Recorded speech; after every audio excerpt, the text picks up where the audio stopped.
devant la présence du Très-Haut et nous montons nos cœurs devant sa face, devant son trône. Car c'est lui qui nous a convoqués, c'est lui qui nous a appelés, c'est lui qui veut nous faire du bien.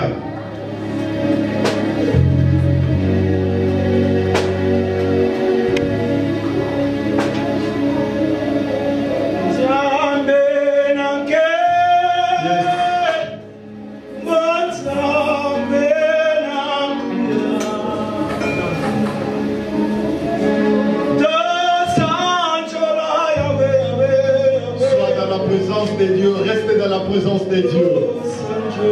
Connecte-toi à la présence de Dieu. Connecte tes pensées à la présence de Dieu. Connecte ton cœur à l'amour de Dieu qui coule dans ces moments et qui coule dans cet endroit. Jésus, Jésus.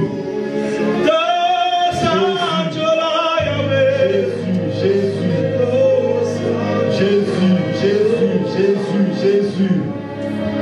Alléluia.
Voyez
il est le Dieu de toute puissance. Amen.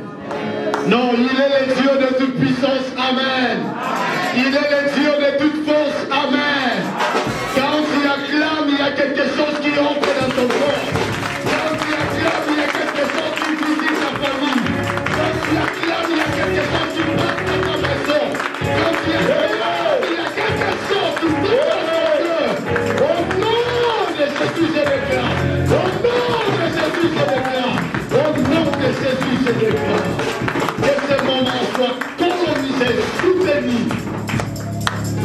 couvert par l'ombre du Très-Haut, au nom de Jésus.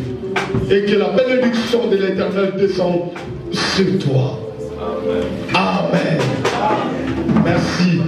Que Dieu soit béni, que Dieu soit loué pour la grâce, pour la faveur, pour l'opportunité qu'il nous accorde. Nous pouvons nous asseoir, d'être là pour parler de sa part. Nous voulons aller vite, dans le vif de notre sujet, le vif de notre thème. Depuis un moment, depuis un temps, depuis un mois, on parle sur un thème très très important. Depuis quelques temps, on parle d'un thème très très important, un thème capital, qui est la puissance de l'offrande. Beaucoup d'orateurs, beaucoup de prédicateurs sont passés devant nous, sont passés devant cette chaire pour nous transmettre la pensée du Seigneur. Chacun nous a donné son expérience, chacun nous a communiqué le mot de Dieu selon l'Esprit lui a poussé de nous dire. Et aujourd'hui, nous voulons clôturer ce thème qui est la puissance de l'offrande. Amen. Oh, Amen. Amen. Non, non, non, tu me comprends pas, dis avec moi, Amen. Quelqu'un qui a compris, quelqu'un qui a été enseigné, quelqu'un qui a été béni par la puissance de l'offrande, il dira Amen plus fort avec moi. Yaya, maman, papa, l'offrande a une puissance. C'est-à-dire l'offrande produit des effets.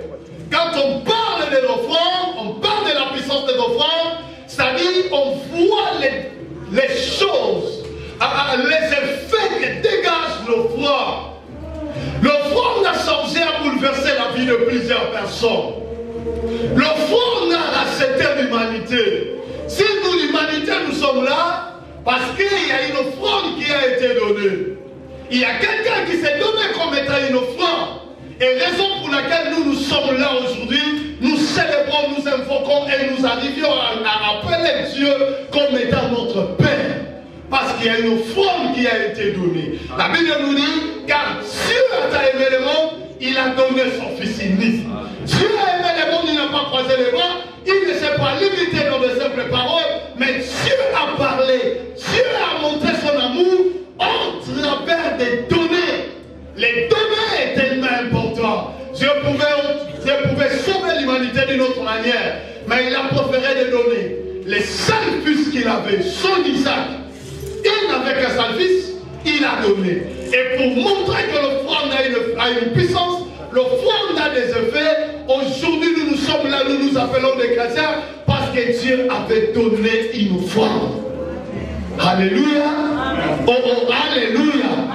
Dieu a donné une personne, Jésus. Et nous sommes aujourd'hui les fruits de Jésus. On nous appelle des chrétiens, c'est-à-dire la vie de Christ en nous. Vous ne connaissez pas la définition des chrétiens?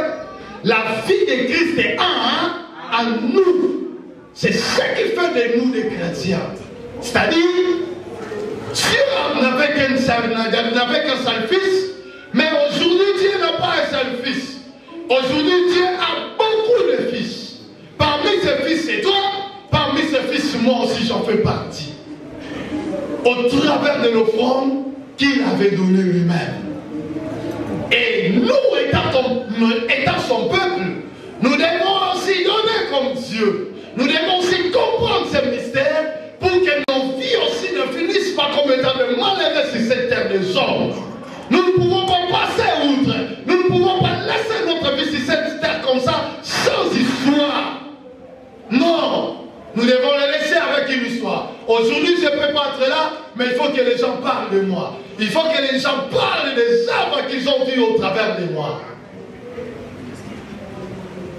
Et ces œuvres peuvent se manifester au travers de l'offrande. Voilà pourquoi aujourd'hui nous avons mettre un point final par rapport à la puissance de l'offrande. J'avais dit l'autre fois, dans les livres de Lévitique, dans les 5 livres de Moïse, c'est-à-dire la Genèse, l'Exode, le Lévitique, les Nombres et les Deutéronomes, on voit un livre au milieu, c'est-à-dire les Lévitiques. Les Lévitiques se trouvent au milieu des 5 livres, d'un de l'autre côté au milieu. Et ces livres nous montrent les sacrifices, les offrandes, nous parlent des offrandes. Pour dire, Dieu pouvait mettre ses livres au début. Le Lévitique pouvait commencer à la place de Genèse. Mais Dieu l'a placé au milieu, au centre, pour nous dire que l'offrande occupe le cœur même de Dieu. L'offrande occupe le cœur même de Dieu. Dieu a parlé dans la Bible au travers de l'offrande. Dans la Bible, on nous montre la visitation de Dieu dans une famille. Mais on a dit à Dieu d'attendre. Non. On a dit à Dieu d'attendre. D'attendre pourquoi? Pour qu'on puisse lui offrir une offrande. Et Dieu a patienté. Dieu a manifesté de la patience d'attendre une personne. Alléluia. Alléluia. Est-ce que quelqu'un comprend au moins cette parole? Dieu pouvait partir, mais on lui a dit, attends, on va t'offrir quelque chose. On va faire quelque chose pour t'offrir. Dieu a dit, ouais, c'est question d'offrande. Je ne peux pas partir. Je peux rester là. Dieu a attendu, on lui a offert une offrande. Alléluia. Je n'ai jamais vu Dieu attendre par la prière. Dieu a dit, on lui a dit, attends là, on va te faire des prières. Dieu a attendu. Non, non, non. Je lis dans la Bible, je ne sais pas si quelqu'un l'a lu comme moi, mais moi depuis que j'ai commencé à lire la Bible, je vis que Dieu a attendu rien que. Dieu a patienté, il est resté à attendre une personne pour que cette personne puisse l'offrir une offrande. Je le vis qu'au travers de l'offrande.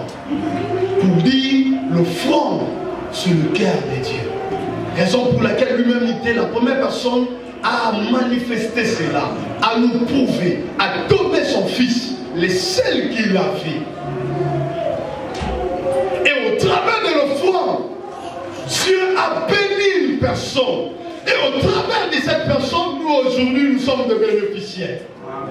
Abraham, à cause d'une offrande qu'il a fait, Dieu lui a dit, je sais maintenant que tu me crains.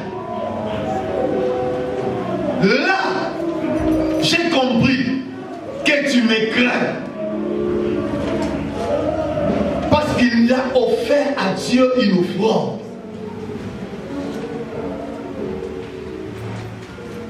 Dieu pouvait dire autrement. Abraham, je sais que tu me pries. Je comprends que tu me crains parce que tu me pries. Je comprends que tu jeûnes parce que tu me crains. Il a dit, j'ai vu l'offrande. L'offrande qui a touché mon cœur. L'offrande qui a touché mes reins.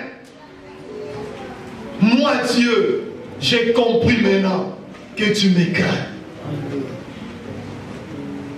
C'est-à-dire, au travers de l'offrande, Dieu mesure les degrés que quelqu'un a envers les degrés de l'amour qu'une personne a envers lui. L'offrande, en quelque sorte, c'est comme un thermomètre. C'est comme un thermomètre, c'est comme un pesé. Pour mesurer la température de l'amour, Dieu l'a mesuré au travers de l'offrande. Et il a dit à Abraham, tu n'avais qu'un seul fils, Isaac. Mais tu seras appelé le père d'une multitude. Et par sa fidélité, comme il avait déjà pris l'offrande d'Abel, il avait déjà pris l'offrande d'Abraham, il devrait accomplir ce qu'il lui avait promis. Et aujourd'hui, on lui appelle le père d'une multitude. Abraham n'est plus, mais on en parle toujours de lui, à cause de l'offrande qu'il avait donnée. Bien aimé, ne badinons pas avec les offrandes. Ne jouons pas avec des offrandes. Ne suivons pas les enseignements qu'on est en train de véhiculer sur l'internet. Non, le diable, c'est le père des mensonges. Son rôle, c'est d'empêcher les enfants de Dieu d'attendre la bénédiction. Et quand tu n'es pas sage, tu diras, ah, ils m'ont facilité, je veux plus donner parce que je vais enrichir les pasteurs, je vais enrichir les prophètes, je vais enrichir les serviteurs de Dieu. Tu n'enrichis personne. Bien-aimé, le Dieu que nous prions, c'est lui qui a créé toutes choses. Alléluia. C'est lui. Oh, alléluia. C'est lui qui a créé toutes choses. C'est lui qui t'a créé, c'est lui aussi qui m'a créé. Tout ce que nous avons, c'est lui qui nous donne. Et comment ce Dieu-là peut te chiner? Alléluia. Non, il n'est pas un ravisseur, notre Dieu. Mais en nous demandant de lui offrir, il ne fait que tester les degrés de l'amour que nous, son peuple, nous avons envers lui. Seigneur, réellement, je t'aime, Seigneur. Voici mon offrande. Tu me donnes. Tout ce que tu me donnes, ça n'a pas de valeur que l'amour que tu as envers moi. Voilà pourquoi je te l'offre. Alléluia. Amen. Je vais passer dans ma prédication de ces jours. Un royaume des sacrificateurs. C'est le thème d'aujourd'hui. Le royaume des sacrificateurs. Un sacrificateur, c'est qui? Un sacrificateur, c'est celui qui sacrifie. C'est celui qui offre des sacrifices. Oh, qui dit sacrifice dit offrande. En parlant des sacrificateurs, on voit l'offrande. Les sacrificateurs dans l'Ancien Testament étaient un intermédiaire entre Dieu et l'homme, le peuple. Le peuple ne pouvait plus aller envers Dieu sans pour autant passer par les sacrificateurs. Raison pour laquelle nous l'appelons intermédiaire. Pour aller à Dieu, il faut passer par les sacrificateurs. Dans l'Ancien temps, c'était comme ça. Tu ne pouvais pas avoir les pardons, tu ne pouvais pas recevoir les pardons de Dieu sans pour autant passer par les sacrificateurs. Tu amènes ton offrande envers les sacrificateurs, tu compenses ton offrande et le sacrificateur prendra sa main, il priera sur l'offrande et il va verser le sang sur l'autel de son holocauste.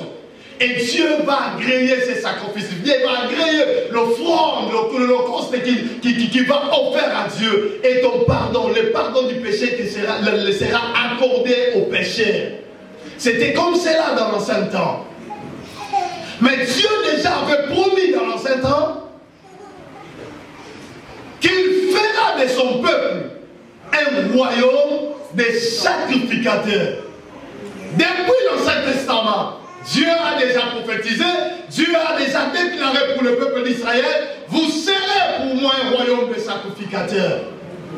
Mais un jour, les sacrificateurs que Dieu pouvait, les royaumes que Dieu pouvait former, Dieu avait rompu cette alliance. Pourquoi? Parce que le peuple, ils ont adoré un faux d'or. Le fait d'adorer un faux d'or, afin que l'alliance puisse être coupée et tout ce que Dieu avait promis à ce peuple-là puisse être annulé. Mais comme le Dieu de l'amour, le Dieu de la Bible, c'est un Dieu d'amour, le Dieu que nous prions, le Dieu de notre Seigneur Jésus-Christ, c'est un Dieu bon. Il a dit, ce que j'ai compté faire à ce peuple a échoué, mais ma parole reste éternellement. C'est-à-dire, il y a un autre peuple, il y a un autre peuple. C'est ce peuple-là que moi je vais me former pour faire un royaume des sacrificateurs. Et nous voyons dans Apocalypse, Apocalypse chapitre 1, si je ne m'abuse pas, chapitre 1, si je ne m'abuse pas, il dit, il a fait de nous un royaume des sacrificateurs. Et ils régneront à jamais. C'est-à-dire, au travers de Christ, Dieu a inauguré une nouvelle alliance. Cette alliance a commencé. Tout celui qui croira en Christ, tout celui qui donnera sa vie en Christ, il devient d'office un sacrificateur. C'est-à-dire celui qui va offrir des sacrifices à Dieu. C'est lui qui va offrir, qui fera monter des sacrifices à Dieu. Apocalypse chapitre 1, verset 6. Apocalypse chapitre 1, verset 6. Merci, prophète. Il a fait de nous un royaume de sacrificateurs. Et Dieu a accompli cette parole au travers de notre Seigneur Jésus. C'est en Jésus que la promesse a été faite, parce que toutes les promesses de la Bible devaient avoir son accomplissement dans la personne de Jésus. Tout l'Ancien Testament et tout le Nouveau Testament nous parlent d'une seule personne. C'est la personne de Jésus. Dit Amen. Amen. Dans les thèmes centraux de la Bible, ce n'est ni qui que ce soit, ni quoi que ce soit. Les thèmes centraux de la Bible, c'est Jésus-Christ Dieu. Amen. Ah, tu ne m'as pas compris. J'ai dit, amen. Les thèmes centraux de la Bible, c'est Jésus-Christ. Amen. Parce que l'ancien et le nouveau ne parlent qu'une seule personne. Donc, quand on fait l'assemblage, on comprend que c'est une personne. C'est une seule personne. Il n'y a pas deux, il n'y a pas trois, il n'y a pas quatre. Une seule personne. Et c'est cette personne, c'est Jésus. C'est-à-dire, c'est lui qui est l'auteur, qui est le thème central de la Bible. Amen. Alors, en lui, il a fait de la sorte que nous puissions avoir accès à la sacerdoce. Nous puissions avoir accès, au sacerdoce. Ce qui était réservé à l'ancien temps à un tribu. C'est-à-dire un tribu de Lévi. C'était seulement une famille qui était réservée à ce service de sacerdoce. Mais nous aujourd'hui, ce n'est plus question d'une famille, ce n'est plus question d'une tribu, ce n'est plus question d'un peuple, mais c'est question de tout un enfant de Dieu qui croit, qui donne sa vie au Seigneur, il devient d'office sacrificateur. Et dans sacrificateur, nous avons le rôle de faire monter nos offrandes à Dieu, Maman Caro. Et dans sacrificateur, nous avons le rôle de réconcilier le monde avec Jésus. C'est l'évangélisation. Et dans sacrificateur, nous sommes appelés à nous offrir nous-mêmes à Dieu. Parce qu'un sacrificateur, c'est celui qui est consacré. La famille de Lévi, c'était une famille consacrée, une famille mise à part. Cette famille n'appartenait à personne.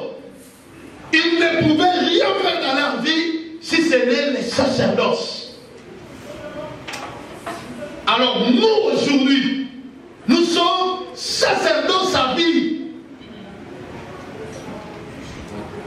C'est-à-dire nos vies sont consacrées à Dieu. Nos vies ne dépendent plus de nous-mêmes. Nos vies dépendent du Seigneur.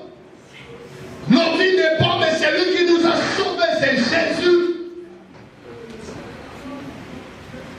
Raison pour laquelle Paul dit, si je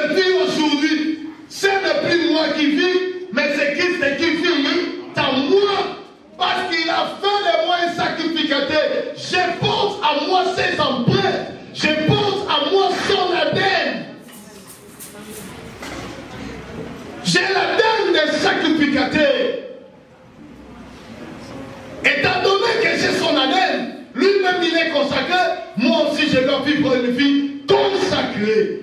Une vie consacrée pour l'Éternel. Une vie consacrée pour Dieu. C'est là les sacrificateurs. Il ne vit pas pour le monde, mais il vit pour Dieu. Il est mis à part. Dieu l'a pris de l'autre côté et il l'a mené de notre côté. Il a pris de notre monde pour la mener dans un autre monde. Il t'a tiré du monde pour que tu lui appartiennes. Pour que tu lui sois entièrement consacré. C'est-à-dire, rester toujours sous sa dépendance, sous son contrôle. Tout ce que tu feras, il puisse être au centre de toutes tes préoccupations. C'est là la consécration. Tu ne peux rien faire sans lui. Tout ce que tu feras, c'est lui. Tout ce que tu penseras, c'est lui. Tu dois penser comme lui, réfléchir comme lui, parler aussi comme lui, marcher aussi comme lui. Ça, c'est pas ça que Dieu veut. C'est-à-dire, ma conduite doit rester conforme à sa parole. Quelqu'un écoutez? Amen. Ma conduite doit rester conforme à sa parole. Je dois suivre ses pas. C'est ça. Un lévite, un sacrificateur. Il est consacré pour Dieu.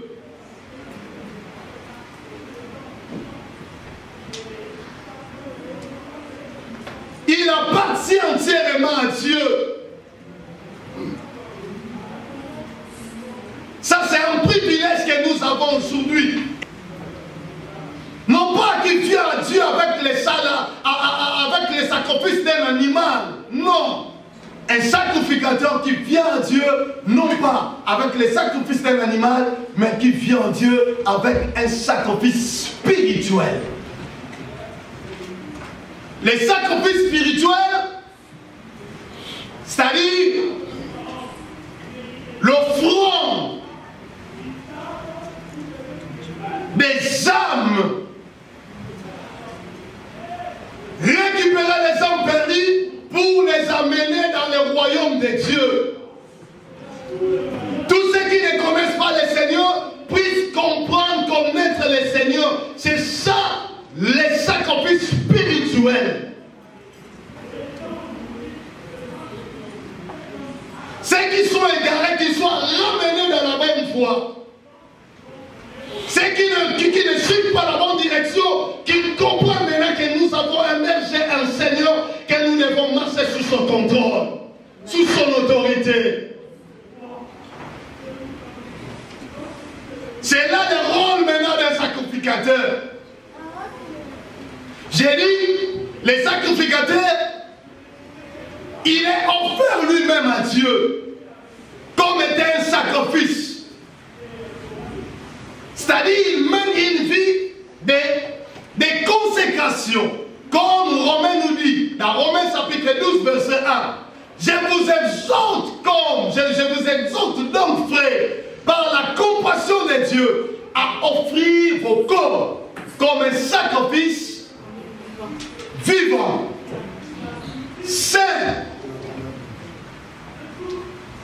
et qui sera de votre part un culte raisonnable, c'est-à-dire un culte qui plaît à Dieu, un culte qui honore Dieu. Pour faire cette œuvre, pour être sacrificateur, pour faire monter des sacrifices à Dieu, moi-même je dois me consacrer, je dois m'offrir comme étant une offrande.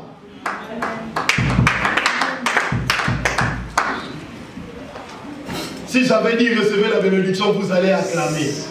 Mais comme j'ai dit, s'offrir toi-même comme un sacrifice à Dieu, comme une offrande, là il y a peu de personnes qui vont acclamer. Alléluia. Amen. S'offrir comme une offrande. Ton offrande doit être un sacrifice saint. Ton corps doit être saint. Quand on parle de sacrifice, ça dit, tout mon être, corps, âme, esprit, doit être saint, irréprochable devant le Seigneur. Malgré qu'on est sur une terre des hommes, malgré qu'on est encore ici-bas, là où il y a des obstacles, il y a des embûches.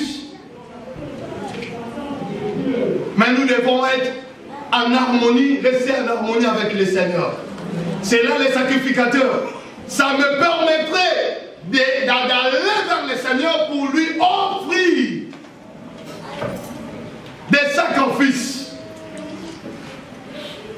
Ça me permettra que Dieu puisse agréer mes sacrifices, Dieu puisse agréer mes offrandes.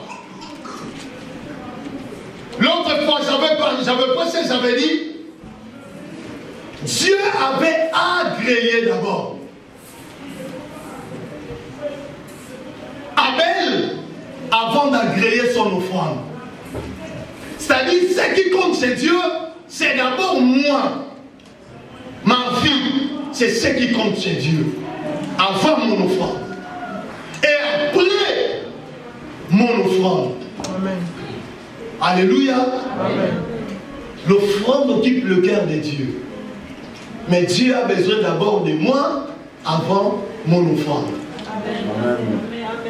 Quand je lis dans la Bible, Jésus dit ceci. Si quelqu'un vient offrir et qu'il comprend qu'il a un problème, qu'il a une différence avec son frère, qu'est-ce que cette personne fera? Cette personne va rentrer, non pas avec son offrande, mais il va prendre son offrande, les laisser de côté, là, ne rentre pas avec ton offrande. Prends ton offrande, mets-les là. Tu le mets de côté, tu rentres. Tu arranges, tu repars avec ton frère, et après, tu retourneras récupérer ton offrande pour le mettre dans le panier. Pour dire que l'offrande est tellement importante. Jésus pouvait dire, tu rentres avec ton offrande parce que tu n'es pas digne. Vas-y, va réparer, et après, l'autre jour, tu viendras donner l'offrande, l'autre offrande que tu avais, tu auras à offrir. Mais il a dit, non, tu viens, laisse d'abord là ton offrande, ne retourne pas. Ce n'est pas moi qui dis, mais c'est Jésus qui le dit. Jésus le Créateur, lui qui a toutes choses, mais il te dit, laisse ton offrande là. C'est-à-dire, l'offrande, ça lui engage. Alléluia. Amen. Mais, avant d'agréer ton offrande, je vais d'abord agréer toi, la personne qui vient m'offrir. Alors, va réparer. Tu répares, et après tu viendras, tu mettras ton offrande. Moi, je vais agréer maintenant ton offrande. C'est-à-dire, ton offrande aura un impact sur ta vie. Parce que tu as réparé, tu as enlevé l'obstacle. Tout ce qui constitue une barrière, tu l'as enlevé. Voilà pourquoi j'ai dit, le sacrificateur, c'est celui qui est consacré d'abord. Il s'est donné d'abord à Dieu, et après, il donnera son offrande. S'il ne se donne pas à Dieu, Dieu n'agréera pas son offrande. Malgré qu'il a besoin de l'offrande, mais il n'agréera pas son offrande parce que cette offrande aura de l'impureté. Or, Dieu est saint. La Bible dit, puisque celui qui nous a appelés est saint, nous aussi nous devons être saints. C'est tellement important, bien-aimé dans le Seigneur, de comprendre ces choses dans notre vie. Il y a des fois tu te poses des questions, je donne à Dieu, je donne mon argent, mais je ne vois pas la main de Dieu. Tu ne vois pas la main de Dieu parce que ton offrande n'est pas de rendre en conformité avec la volonté de Dieu. Raison pour laquelle Dieu ne peut pas déclencher les canaux de bénédiction dans ta vie. Ne peut pas ouvrir les cieux pour que ta vie soit arrosée par la pluie du ciel.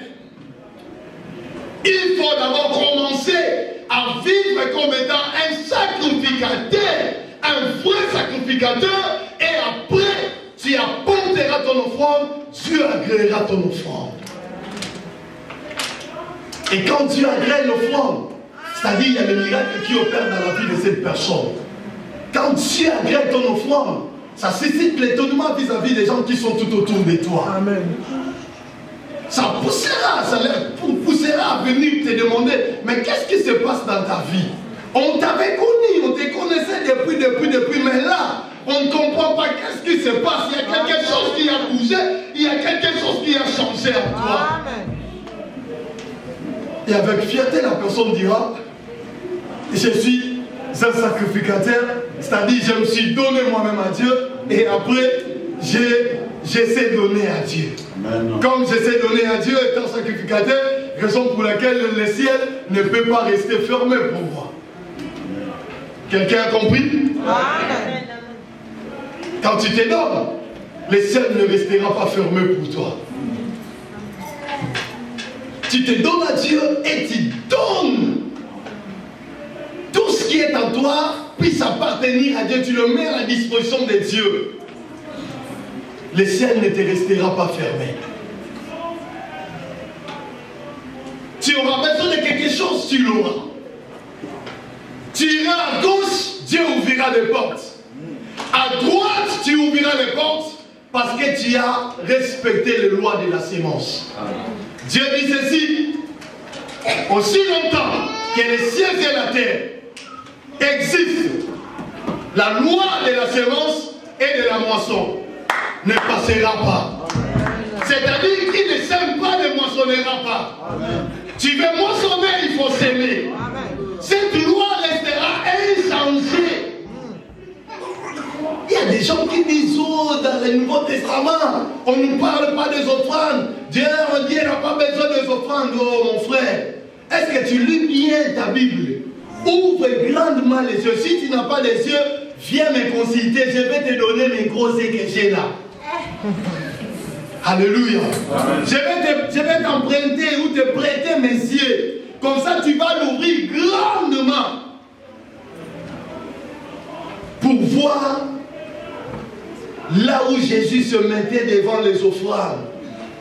Les gens venaient offrir, Jésus se mettait là. C'était dans l'Ancien Testament? Non.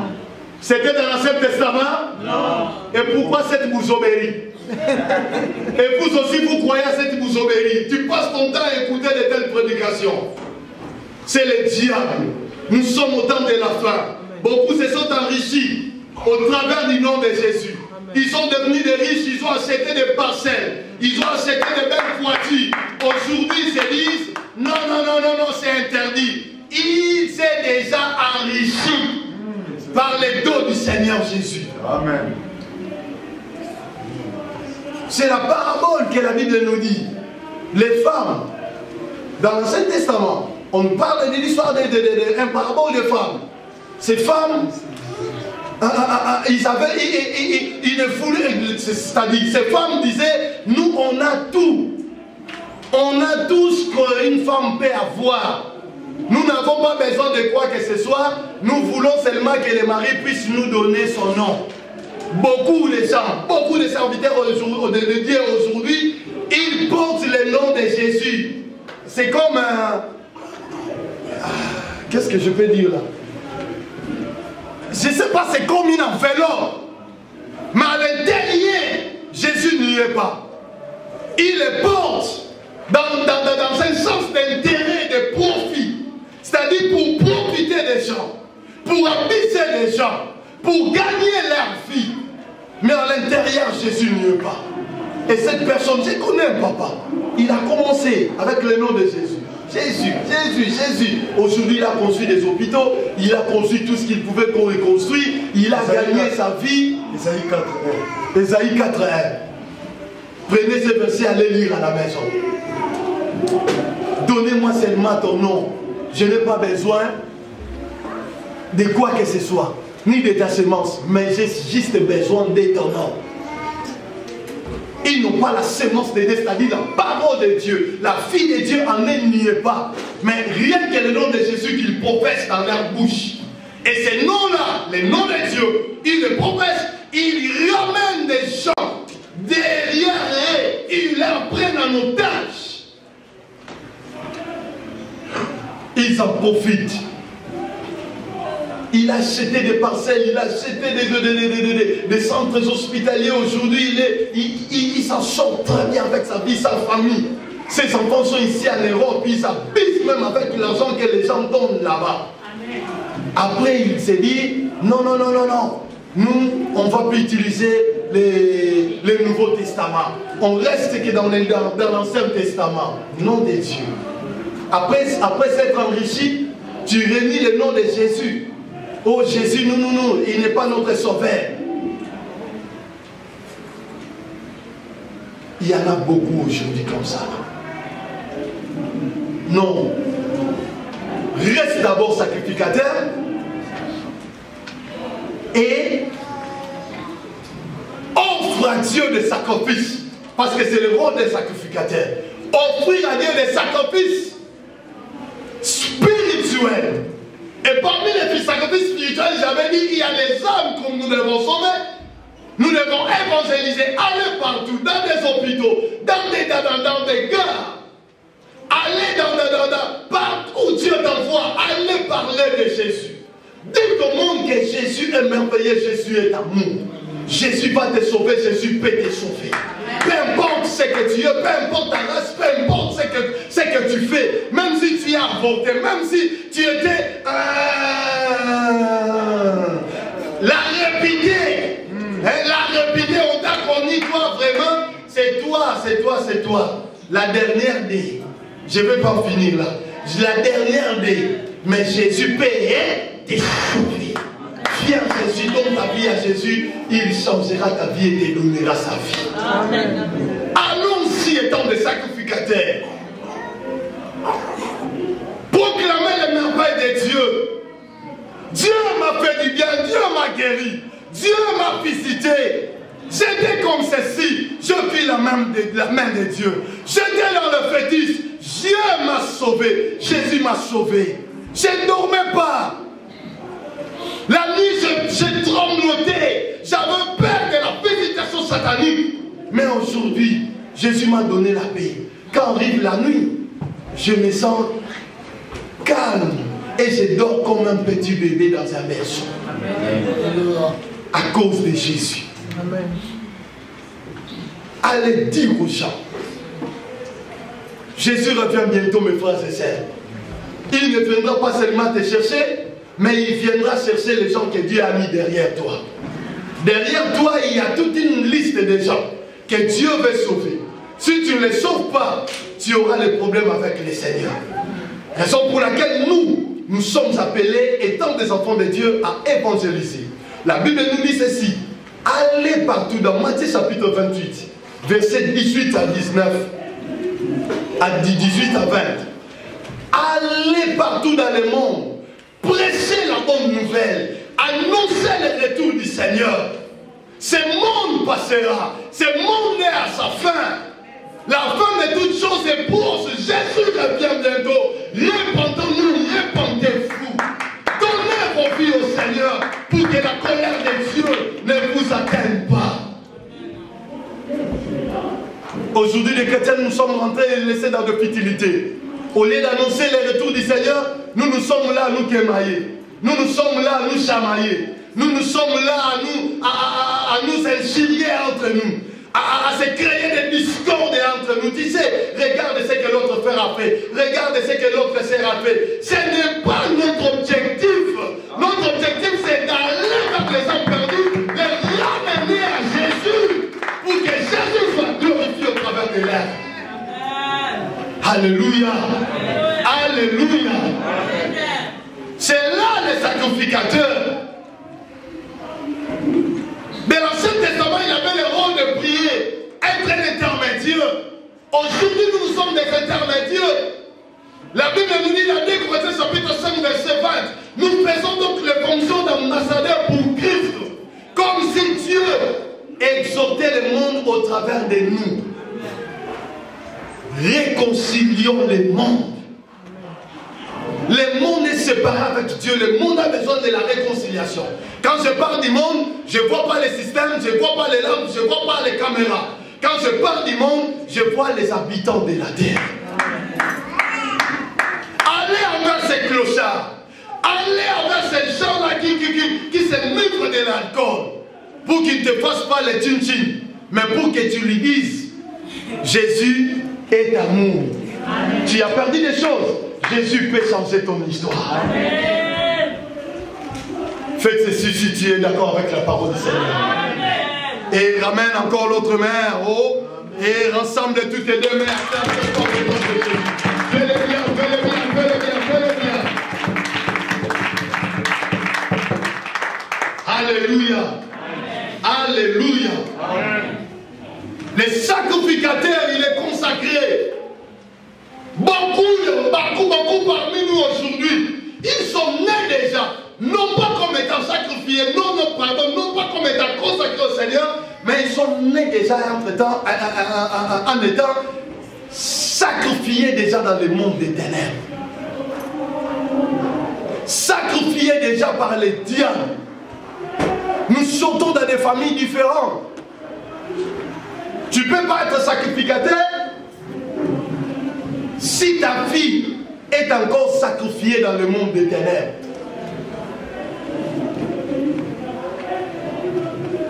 Le diable, il est comme un singe. Il regarde ce que Dieu fait et lui aussi, il le fait de l'autre côté. Il est comme les Chinois. Ils viennent en France, ils regardent. Ça c'est Yamamoto. Ça c'est Givenchy. Il regarde, il prend des photos, il achète, il va là-bas. Lui aussi il fait la contrefaçon. Le diable fait des contrefaçons. N'ouvre pas ton oreille au diable. Il ne fait que des contrefaçons. Les celles qui fait des trucs vrais, originaux. Oh my God. Nada de false. Nada. C'est Jésus-Christ de Nazareth. La guérison qu'il te donne, ce n'est pas une guérison de false. Ce n'est pas une guérison de contrefaçon. Non, c'est une guérison originale. Il te donnera une santé originale. Il te donnera des enfants originaux. L'article dépend de celui qui. Même si je mets lait à la place de là à la place de lait, comme ça dépend de moi, c'est-à-dire ma phrase de lait est bonne.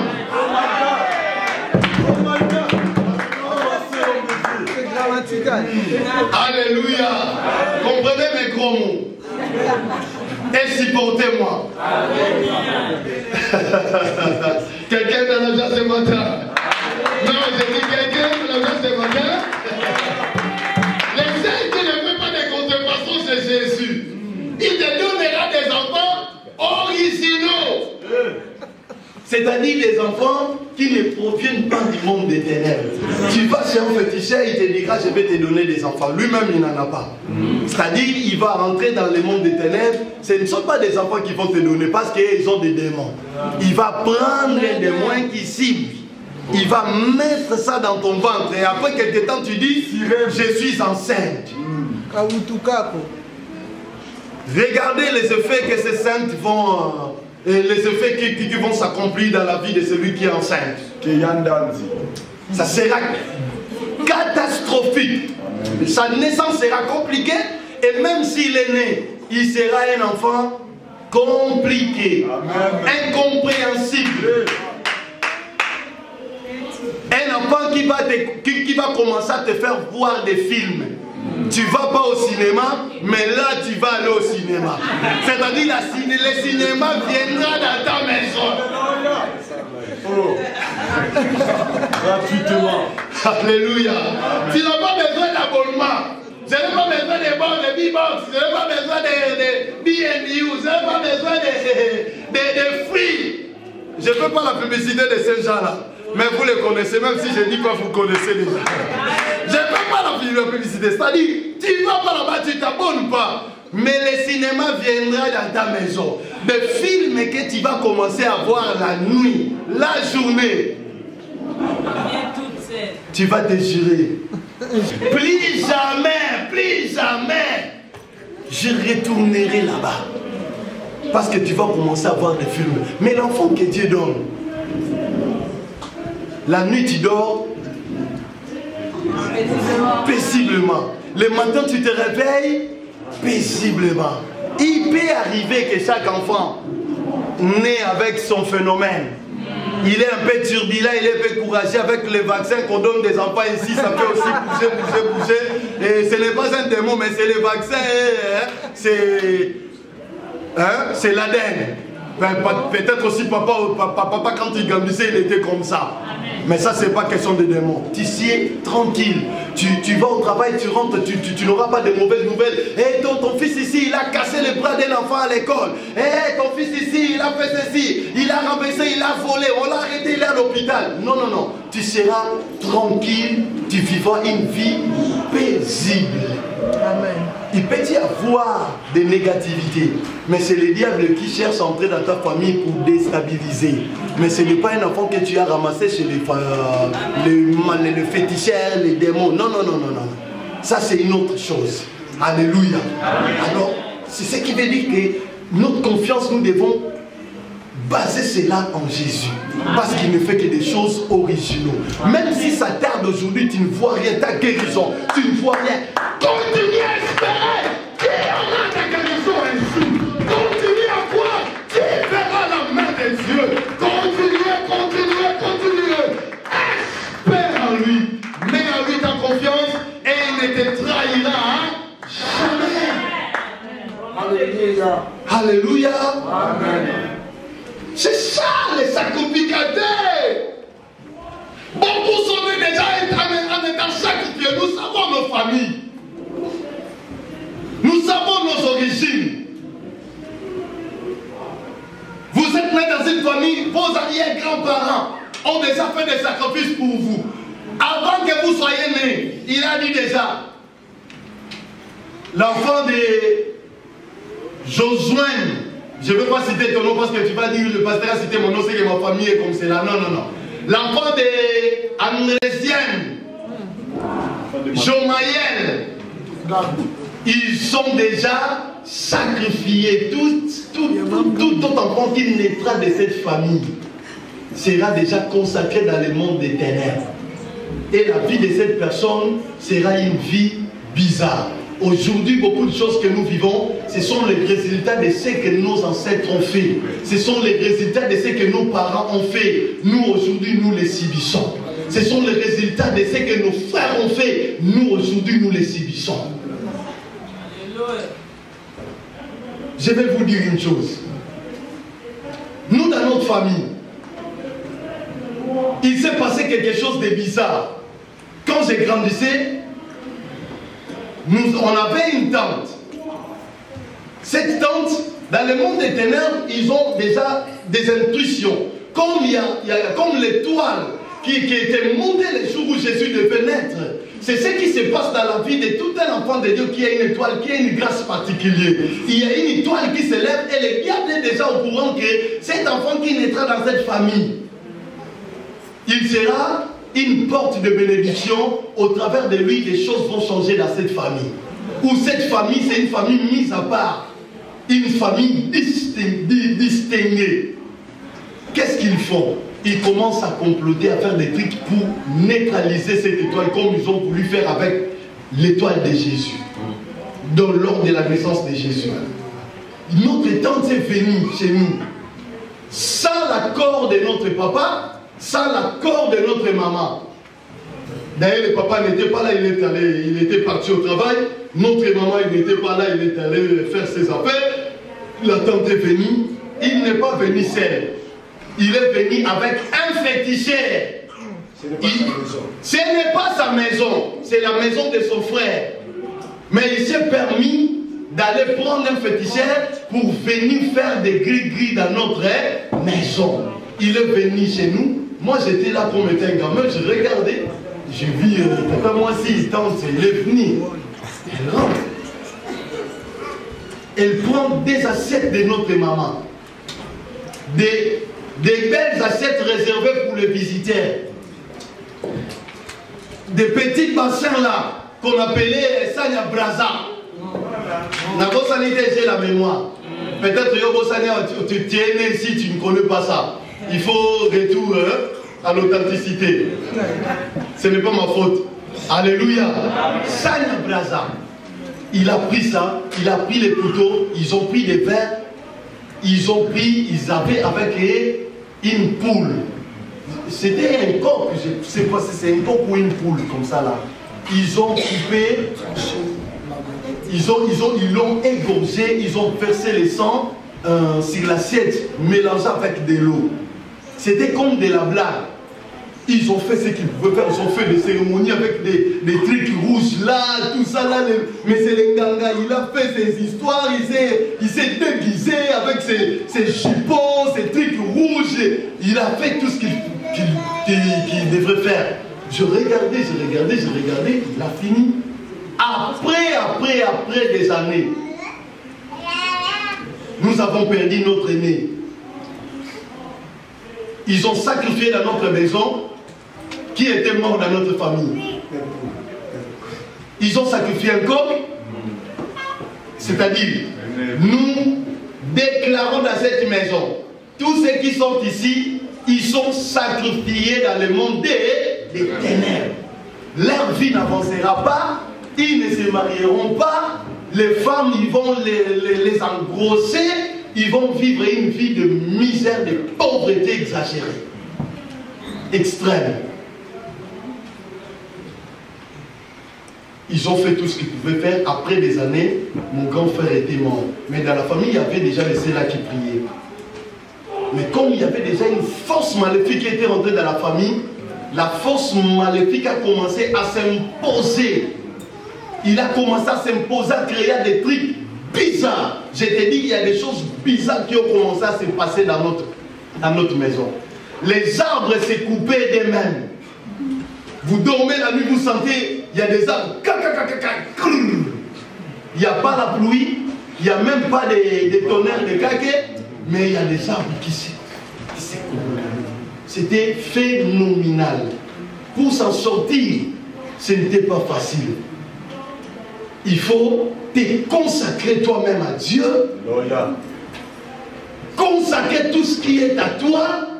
Ta vie doit être consacrée. Tout ce que tu as doit être consacré pour que Dieu arrive à intervenir dans la famille. Raison pour laquelle j'ai dit, un sacrificateur, il est mini. Lui-même, il s'est consacré.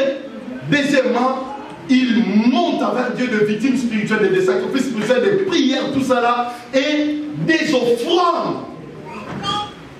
De victimes spirituelles, il est dans l'œuvre de Dieu et il fait aussi des offrandes. Nous avons perdu notre grand frère. Une cicatrice dans mon cœur jusqu'à ce jour où je parle, mais je sens toujours des douleurs de cette mort. Le fait de perdre mon grand frère, je l'aimais beaucoup, c'est lui qui m'a mené dans la voie du Seigneur. Ils l'ont poursuivi même en Angola, là où il était. Ils ont créé des accidents. Tous étaient morts, sauf lui. Il devait retourner parce que là-bas, il n'y avait pas de bon traitement. Il devait retourner au pays, au Congo, pour prendre des soins appropriés. En arrivant là-bas, il avait déjà fait des hémorragies. On devrait l'intervenir, mais avec des fièvres, on ne peut pas t'intervenir. Et c'était les temps où ils avaient arrêté, ils avaient pris la décision que mon frère devait mourir. J'ai perdu mon frère. Alléluia. Amen. Le diable opère des choses. Nous sommes des victimes aujourd'hui de ce que d'autres membres de nos familles ont fait. Aujourd'hui, nous les subissons. Lorsqu'on te dit, fais-nous offrir à Dieu, tu te dis, qu'est-ce que je l'ai offert, cet argent, ça va profiter au prophète, ça va profiter à Papa Freddy, il va acheter des nouvelles chaussures, des nouvelles vestes.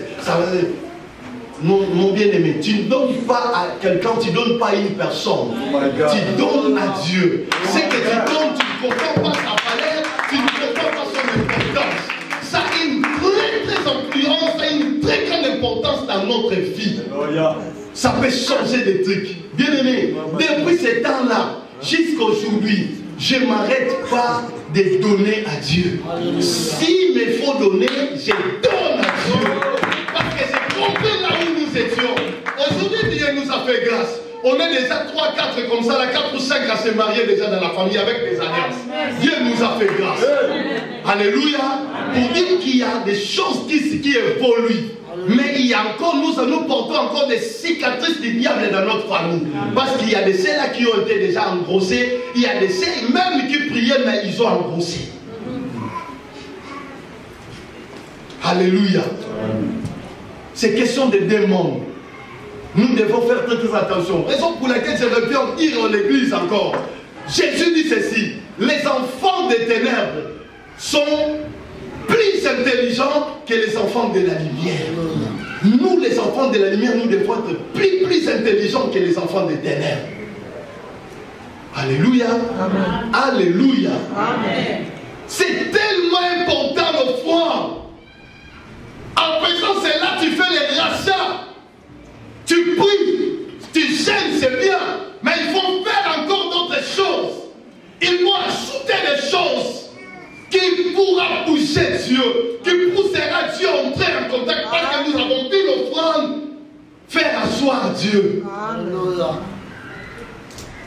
Et si Dieu était assis, était resté à attendre à cause d'une offrande, et dans ma vie, comment Dieu ne le ferait pas si moi je le fais de tout mon cœur, en étant déjà consacré à Dieu et je consacre mon offrande à Dieu. Comment Dieu ne le ferait pas?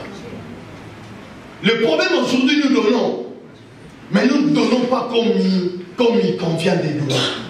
Nous apportons à Dieu des offrandes, mais des offrandes qui ont des défauts, qui ont des malformations. Dieu dit ceci: qui parmi vous peut aller devant un roi, lui offrir une offrande, lui offrir un animal qui a des défauts, un animal qui bave? Tu vas chez un prophète pour lui offrir un animal, tu lui amènes un mouton déjà qui bave comme ça là, tu l'amènes devant un préfet. Est-ce que ce préfet-là aura vraiment de l'audace de t'accueillir? Et si nous respectons le préfet, nous respectons les gens de ce monde, et pourquoi pas notre Dieu qui est dans les cieux? Notre problème réside là. Nous avons de la considération, oui, mais pas comme il se doit. Abraham, il a fait quoi? Il n'a pas fait quelque chose qui pouvait plaire à son cœur, mais il a fait quelque chose qui a touché son cœur, qui a désiré les 5 fils qu'il avait. Il devait les donner au Seigneur. Bien aimé, c'est un exercice tellement compliqué à faire.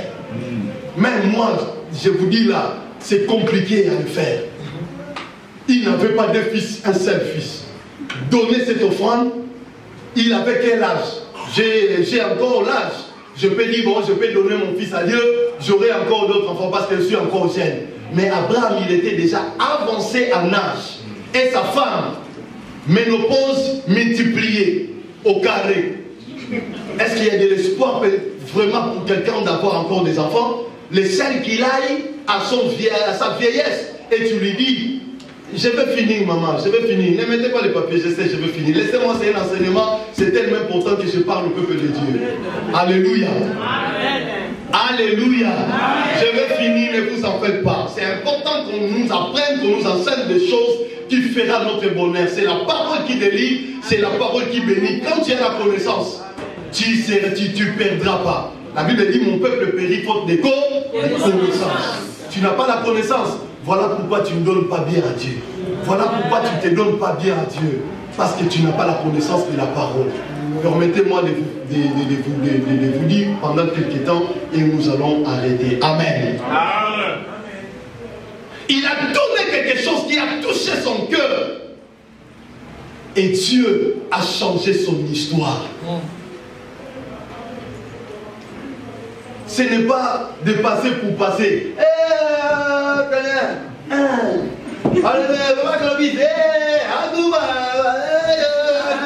Tu prends des pièces. Tu le plies bien là pour que personne ne voie.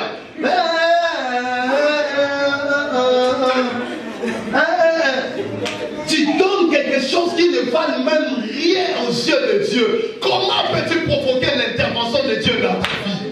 Comment peux-tu provoquer le miracle dans ta vie? Non. Cette femme, même Jésus, regardez là, elle avait donné tout ce qu'elle avait. C'est-à-dire, elle ne gardait pas autre chose. Il y a des gens qui ont donné plus que cette femme. Mais son cœur avait donné son cœur. Cette femme avait donné son cœur. C'est-à-dire, ce qu'elle avait, elle a mis dans le panier.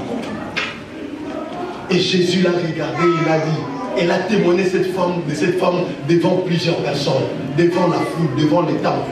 Parmi tous ceux qui ont donné, cette femme, elle a donné la meilleure offrande. Jésus, je vais te donner, Jésus, je vais te donner. Tu prends l'offrande. Pour donner, ça devient problème. Hey, ça héros, au Seigneur. Non, laisse tomber. Non, je ne donne pas. Je ne donne pas. Bon, je vais donner 20. 20 quand même, c'est beaucoup, non? 20, c'est beaucoup. Tu fais des discussions avec le Seigneur. Seigneur, 20, c'est beaucoup. 20, c'est beaucoup. 20, c'est beaucoup. Tu viens donner ton 20. Le Seigneur te regarde. Il te dit, tu as donné, mais pas ton cœur. Tu as donné des futilités. Dieu n'a pas besoin de futilités. Il a besoin que nous puissions donner le meilleur de nous-mêmes. Quand tu lui donnes le meilleur de toi-même, tu n'enrichis pas Dieu. C'est toi-même qui t'enrichis. Comprenez ceci. Quand tu donnes ton meilleur, le meilleur de toi-même à Dieu, tu t'enrichis toi-même. Ah, quelqu'un a compris? Tu t'enrichis toi-même. Ce n'est pas Dieu qui devient riche, mais c'est toi qui deviens riche. La Bible dit, c'est lui qui donne libéralement, devient de plus en plus. Que Dieu te bénisse, ma fille. Reçois l'onction et la grâce divine en toi. Ta croissance soit différente de tous les enfants de ta génération. Tu vas te marier avec un joli homme, avec un bon homme, un homme qui craint Dieu, un homme qui a de moyens.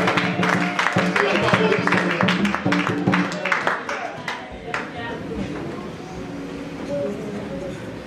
Donner le meilleur de nous-mêmes, c'est ce que Dieu fait dans notre vie. Et c'est ce qui changera l'histoire de notre vie. Alléluia. Amen. Alléluia. Amen. Alléluia. Amen. J'ai parlé des services, je parlais de nos biens. Voilà pourquoi nous ne devons pas hésiter à donner, à donner, à donner à Dieu. Bien aimé, si tu regardes là où tu es venu, si tu regardes là d'où tu étais sorti, si tu regardes les problèmes qui ont accablé ta famille, tu n'hésiteras pas à donner le meilleur de toi-même. Tu n'hésiteras pas. Si tu regardes combien la puissance de la sorcellerie a envahi ta vie. Peut-être dans ta maison, il y a même des sorciers qui sont déjà entrés. Il y a des enfants, des frères sorciers dans ta famille. Et tu viens donner à Dieu des offrandes comme si quelqu'un qui vivait paisiblement, tranquillement. Mais Dieu se moque de toi. Il te regarde, se dit, cet enfant, il ne comprend rien. Il ne sait pas qu'il pouvait provoquer mon intervention dans sa famille. Amen. La meilleure façon de provoquer mon intervention, ce n'est pas dans la prière, mais c'est aussi dans des offrandes. C'est dans des offrandes qu'on intervient, qu'on pousse Dieu à entrer en action dans notre famille. Des paroles ne sont que là où on a mangé. Si tu ne manges pas, tu ne prononceras pas de belles paroles. Abraham devrait bénir. C'était qui est... Ouais, Abraham, il devrait bénir ses enfants. Isaac devait bénir ses enfants. Jacob et Esaü. Merci beaucoup. Isaac, il devait bénir ses enfants. Mais avant de bénir, il pouvait déclarer des paroles, lancer des paroles pour dire que tu es béni, tu es béni. Mais qu'est-ce qu'il dit? Prépare-moi un mets. Si je mange, je prononcerai des paroles sur toi. D'ailleurs, Dieu fait manger un mets. Quand tu fais manger à Dieu, il déclarera des paroles, il prononcera des paroles pour toi. Des paroles qu'Isaac a prononcées. Aujourd'hui, ça a des effets. Ça a des effets, ça a une impact dans la vie des Juifs. Alléluia. Qui ne sait pas aujourd'hui que les Juifs, ce sont ceux-là qui colonisent le monde? Qui ne sait pas? Même au Congo, chez nous, ils sont là-bas. Ce sont eux qui colonisent, ce sont eux qui donnent des ordres, ce sont eux qui gèrent tout là-bas. Des Juifs, à cause de la parole qui a été déclaré, prononcé. Nous abusons de la parole, nous nous minimisons parce que nous ne comprenons pas l'importance de recevoir des déclarations venant de Dieu pour notre vie en lui donnant. Raison pour laquelle nous sommes comme cela. Les jours où nous comprendrons cela, nous changerons notre mentalité et nos vies ne resteront plus les mêmes. Le sacrificateur a la notion des offrandes, a la connaissance des offrandes. Parmi les offrandes, la première des offrandes, c'est l'offrande d'adoration. Un sacrificateur sait qu'en lui-même, l'offrande d'adoration, c'est la manifestation de l'amour qu'on a envers Dieu. Il manifeste son amour, non pas par des paroles, mais en donnant. En donnant non pas des simples choses, mais en donnant des choses qui valent dans son cœur. Il y a un psalmiste qui dit, loin de moi l'idée de donner à Dieu la chose qui n'écoute pas. Je vais donner à Dieu, mais il faut que je lui donne quelque chose qui lui écoute. Le psalmiste a dit ça. Ça, c'est l'offrande d'adoration. Je viens adorer le Seigneur pour tout ce qu'il est, pour tout ce qu'il est, pour tout ce qu'il fait. Je lui bénis, je lui dis merci Seigneur, et ça ne s'arrête pas dans la parole, ça ne s'arrête pas seulement à merci, à dire merci, mais je mets mon offrande, une offrande qui touche mon cœur. C'est cela que Dieu a besoin. Genèse chapitre 4, verset 3 à 5. Dieu a créé l'offrande. La différence qui existait entre Caïn et Abel, Abel avait donné une adoration à Dieu. Il a exprimé sa reconnaissance, sa gratitude, son amour envers le Seigneur. Je dois lui donner quelque chose qui vale, quelque chose qui a de la valeur à ses yeux, quelque chose qui coûte selon l'inspiration. L'esprit nous révèle, tu ne peux pas donner n'importe quoi, il faut rentrer dans la révélation. Il est entré dans la révélation et il a donné quelque chose de grave et ça a changé l'histoire de sa vie. L'adoration, donner le meilleur, c'est tellement important. La deuxième offrande, c'est l'offrande des prophètes. L'offrande des prophètes, c'est-à-dire l'offrande donnée à Dieu, à l'homme de Dieu. Tu les donnes à Dieu, mais par son nom. Comme moi, tel que je suis là, je suis un prophète aujourd'hui. Je viens, je vous apporte la parole du Seigneur. J'ai besoin, j'ai le droit d'être béni par le peuple que vous êtes là. Alléluia. Amen. Alléluia. J'ai le droit d'être béni par le peuple tel que vous êtes là. Vous avez le droit de me bénir. Amen. Parce que je suis un prophète, je vous apporte la parole du Seigneur. Amen. La Bible nous dit ceci. Galates chapitre 6, verset 6.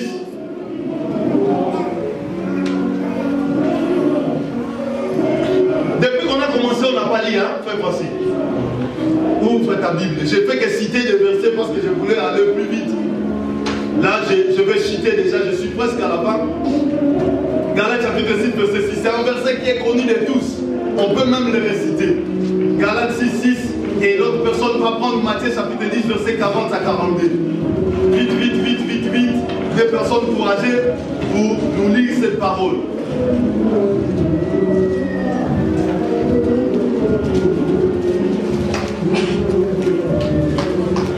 Nous lisons la parole de l'Éternel. Nous lisons la parole de l'Éternel. Nous lisons la parole de l'Éternel. Oh, regarde. Tu n'es pas un Dieu, sois gentil. Nous lisons la parole du Seigneur. Vas-y, papa. Galates chapitre 6, verset 6. Que celui à qui on enseigne la parole fasse part de tout ce bien à celui qui l'enseigne. Ils ont dit que celui à qui on enseigne la parole fasse part de la moitié d'une partie de ses biens. Non. La Bible dit ça? Non. Fasse part de la moitié de ses biens. Non. D'un tiers de ses biens. La Bible dit quoi? Fasse part de tous ses biens. C'est-à-dire, celui qui t'enseigne la parole, tu dois prendre ce que tu as, partager tes trésors avec celui qui t'enseigne la parole. Parce que c'est un mystère, il te communique, il te transmet la vie même de Dieu en toi. Cette semence qui rentre en toi, cette semence va germer, va produire. Et en donnant à l'homme de Dieu, tu te lui as donné. Et en retour, tu vas bénéficier de la même grâce. Toi et tes enfants jouiront de la grâce que Dieu a déposée dans la vie de son serviteur. Matthieu chapitre 10, verset 40 à 42.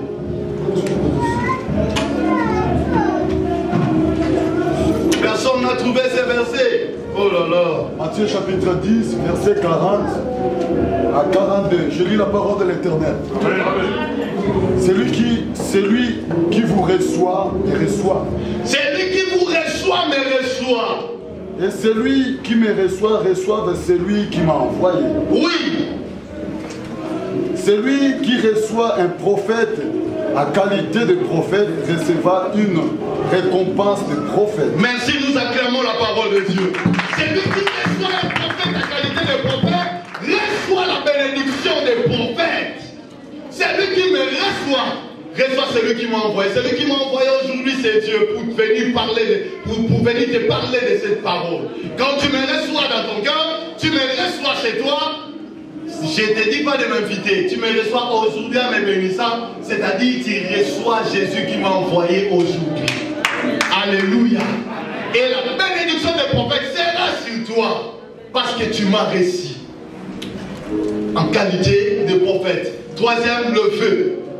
Levé. Jacob priait à l'Éternel en disant, apaisant un feu dans Genèse chapitre 28, verset 20 à 22. Il a prié à Dieu en faisant un feu. Quel est le feu que Jacob a fait? Il a fait un feu, il a dit quoi à Dieu? Il a dit quoi à Dieu? Il a dit quoi à Dieu? Qu'est-ce qu'il a dit au Seigneur? Si tu me fais ceci, si tu accomplis ceci, moi, 28, verset 20 à 22. La parole du Seigneur. Amen. Jacob fit un vœu en disant, si Dieu est avec moi et me garde pendant ce voyage, oh, que je fais s'il me donne du pain à manger et des habits pour me vêtir?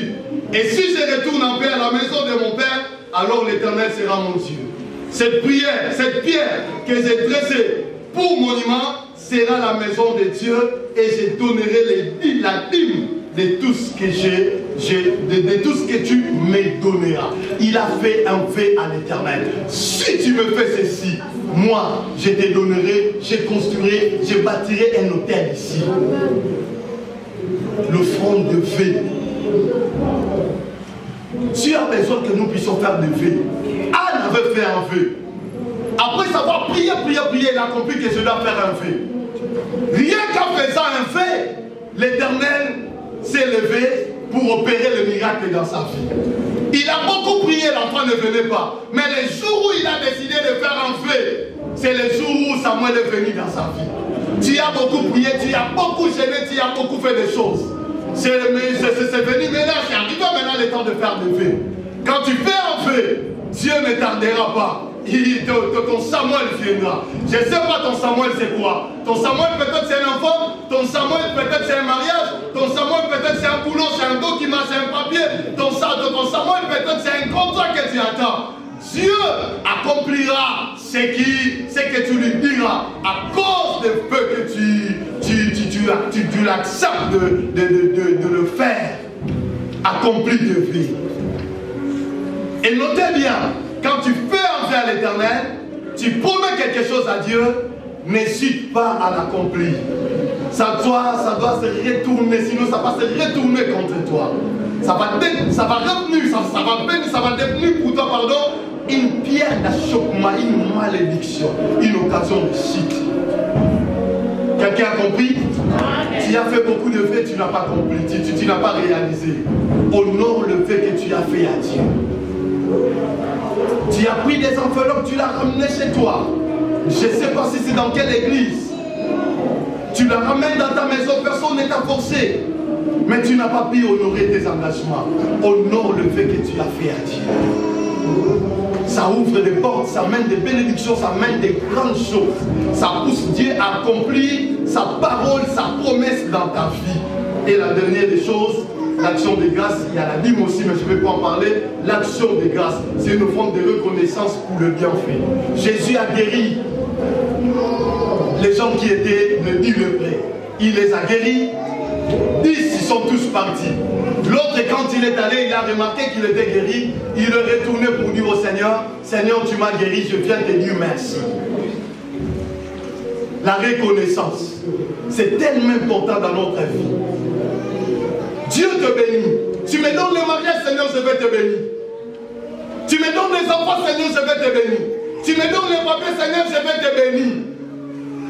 Quand tu reçois ce que tu demandais à Dieu, tu changes d'avis. Tu tournes maintenant les dos à Dieu. Même la prière, tu ne veux pas venir parce que si tu viens, ils vont te demander de l'argent. Ils vont te dire, tu avais promis quelque chose. Non, mon frère, ma soeur. La reconnaissance est tellement importante. Sois reconnaissant vers Dieu. Moi, quand je lis la parole, je comprends les 9 autres qui étaient restés, qui n'étaient pas retournés pour dire merci. Ils sont retournés dans leur état de maladie parce qu'ils n'ont pas été reconnaissants. L'ingratitude est condamnable. Alléluia. Alléluia. Soyons reconnaissants vers Dieu. Payons nos dîmes. Dieu éclatera sa gloire. Et dans sacrificateur, tu as le droit de connaître la notion des offrandes, parce que ce sont des offrandes que tu vas offrir à Dieu, non pas seulement des prières, non pas seulement des âmes que tu vas ramener à Dieu, non pas seulement ton corps, mais tout ce qui est à toi appartient à Dieu, ton sacrificateur, et tu dois l'offrir. Quelqu'un a écouté la parole du Seigneur? Quelqu'un a écouté Dieu ce matin? Lève-toi là où tu es. Lève-toi là où tu es. Frère Zico, Lubasa, les disciples. Et le monde a eu Sundé Nyo se simbi.